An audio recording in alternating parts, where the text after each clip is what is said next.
Hello, my name is Irene Davis, and as president of the Essex County Black Historical Research Society, on behalf of our members, officers, and supporters, I want to extend to you our very best wishes for a happy Emancipation Day. Many thanks to the Emancipation Day Celebration Committee of Windsor and Bradley Wade Jones in particular for inviting us to be part of this virtual celebration. We are so thrilled, of course, that finally in 2021, we have achieved federal recognition of Emancipation Day. And that received unanimous support in the House of Commons. And it happened largely through the efforts of people who have worked on that for a very long time, like Rosemary Sadler and Natasha Henry, but certainly with great effort from Senator Wanda Thomas Bernard and her partner in the House of Commons, MP Majid Jahari. So we're so thrilled that they all rolled up their sleeves and got this done. But we know, as people of African descent in Canada, that Emancipation Day has been a very significant celebration for our communities for decades upon decades, since the 1830s, when that first moment of freedom really took hold, August 1st, 1834, when the act to abolish slavery became enforced, when it became real. And we know that not only here in Canada, where slavery ended August 1st, 1834, but in the English-speaking Caribbean and places that were held by the British Empire, it was a very significant date. We certainly understand that for our siblings in the struggle in the English-speaking Caribbean, there was an apprenticeship system in place that somewhat extended the conditions of slavery for them. They did not have instantaneous freedom, but that August 1st, 1834 date is so important to all of us. And for that reason, Emancipation Day continues to be celebrated in Black communities in Toronto, in Windsor, in Chatham-Kent, in other places, and especially Owen Sound, where that wonderful celebration of over 100 years is still going strong. So what does it mean for the rest of Canadians? Emancipation Day is an opportunity to reflect on the true meaning of freedom, to reflect on this country's role not only in benefiting from and perpetuating systems that were built in the time of slavery, those racial systems, those oppressive systems and structures that we still need to dismantle, but considering on an individual and community basis what we can do to further the cause of equality and freedom for everyone. So look around your community. Don't look too far around the world or across the country. Look at what's happening within 5 kilometers or 10 kilometers or 20 kilometers of where you are sitting now and watching this. And think about what you can do to advance the cause of freedom, what you can do to end oppressive structures, what you can do to address white supremacy and racism in all of their forms, and how we can honor the ancestors. We know that for the ancestors, Emancipation Day was such a moment of significance. I am recording this against a virtual background that is focused on the Tower of Freedom Monument in downtown Windsor, which was designed by the great African-American sculptor Ed Dwight and installed and dedicated on October 20th, 2001. So we'll be celebrating the 20th anniversary of that monument and its sister monument, the Gateway to Freedom in Detroit, this October.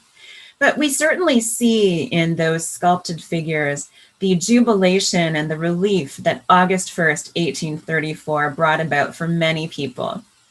For those who were enslaved here in the territories that we now think of as Canada, as Ontario, as Windsor, as Essex County, it meant that slavery ended for them, finally. Although many had been freed or had freed themselves by that point, there were still enslaved people living in Canada up until that legislation passed. But we also know that for many, many thousands more, that end of slavery in what is now Canada and elsewhere in the British Empire meant that there was a place that they could go to finally make their escape from chattel slavery in the United States and to live the lives they had always been capable of living. Lives of self-sufficiency, lives of independence, lives of self-reliance, lives of intellectual freedom, lives of freedom of expression, the ability to go to school or to send their kids to school, the ability to worship together without harassment, the ability to live without those really formalized systems of oppression, even the ability to claim the vote, which every British citizen had. And so it is so significant to people of African descent when we look back on August 1st, 1834. But let's be mindful of what August 1st, 1834 and the celebration of emancipation can mean for all of us. And let's continue to keep that flame of freedom alive. Thank you so much. Have a wonderful Emancipation Day and a wonderful Emancipation weekend, and keep celebrating emancipation all year round. Happy Emancipation Day from the Chatham Black Historical Society at Black Mecca Museum. The Chatham-Kent Black Historical Society and Black Mecca Museum opened in 1996 when the Wish Center opened in Chatham, Ontario. Since then, the museum and archives have been sharing the story of Chatham's Black community, history, and heritage beginning in the 1700s. Now let's take a short tour with our president, Dorothy Wallace. Welcome to the Black Mecca Museum in Chatham here. We like to tell the story of the first black settlers that came to our area from the 1700s up even till today. Hear the story of Stan Hutton and Eliza Harris and Gunsmith Jones. And even take a walking tour with us. With the first stop always being the First Baptist Church, which congregation started in 1841. Miss John Brown abolitionist was here. Mary Ann Shedd, the first female publisher, whose bronze bust is also the focal point of a stop at the BME Freedom Park on the former grounds of the first BME Church in Canada. Learn the story of the 1934 baseball team that was so important to the city of Chatham. And if you're looking to conduct research or family genealogy, we can help with that too in our archive room. We have over 400 books of telling the story of the black families that lived here.